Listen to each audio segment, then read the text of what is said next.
ኤዲሃው ምሽቱን ከኳስ ውጪ ዘንድሮ ምርጡን ቡድን አስመልክቶናል ብዬ አስባለሁ። ቁጥሮችን ስትመለከቱ የሊቨርፑል 0.89 ኤክስፔክትድ ጎልና ከሞከሯቸው 7 ሙከሮች ሁለቱ ብቻ ኢላማቸውን የጠበቁ መሆናቸው ይሄን ሐሳብ የሚደግፈው ይመስለኛል። እናንተ ቢሆን የመጀመሪያውን 2 ደቂቃ ብቻ የታችሁ የኒውካስትሎች ቀመር ምን እንደነበረ ግልጽ ይመስለኛል። የሊቨርፑልን በሁለት ተከላካዮችና በአራት ሚድፊልድ ላይ የሚጀምረው ቢልዳፕ በ4-4-2 ቅርጽ በከፍተኛ ጫና ፕሬስ ማድረግ ነው። ወረቀት ላይ ግልጽ ቢመስልም ኤዲ የተገበረበት መንገድ ግን ትንሽ ወጣ ያለ ነበር። ምክንያቱም ኤኒታይም በሃይ ፕሬስ የሚጫወት ቡድን ሊቨርፑሎች ሲያገኙ ረጃጅም ኳሶችን ለነዲያዝ እና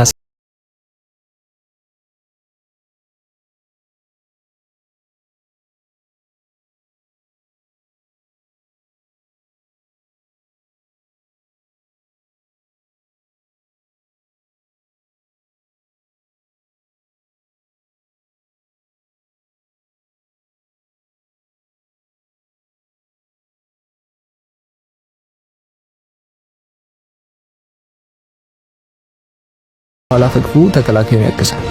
ነገር ግን እኚህ የአየር ኳሶችን ኦር ሰከንድ ቦሎችን ማሸነፍ የሱ ኃላፊነት ብቻ ነበር። ፕሬስ እንዲያደርጉ የታዘዙት ተጫዋቾች ቢሆንም ፖዚሽኒንጋቸው ሁሌ ከሊቨርፑል ተጫዋቾች ጀርባ ነበር። ይሄ ደግሞ የስሎት ፒቨቶችን አሁን ትፍ ኳስ ኦር ሰከንድ ቦሎችን የመያዝ እድላቸውን ይቀንሳል። አርነ ስሎት ይሄን ማንቱማን ፕሬስ ካውንተር ለማድረግ ማካሊስተርን በጥልቀት ተመልሶ ግራቨንበርግ አስፍቶ እንዲጫወት ጆታና ዲያዝ ደግሞ ሮቴት እንዲያደርጉ አድርጎ ነበር። በከፊሉ ኳሷን ፕሮግረስ ማድረግ ቢችሉ አት ዘ ኤንድ ኦፍ ዘ ዴይ ግን ኤዲሃው ዲመኖች አንጿል። ፕሬሲንግ ኢንቴንሲቲያቸው እንዳያችሁት እስከ 7ኛው ደቂቃ ድረስ 2-0 እየመሩ እንኳን ሊቀዘቅዝ አልቻለም። እናንተ ግን ጨዋታውን እንዴት አያችሁ?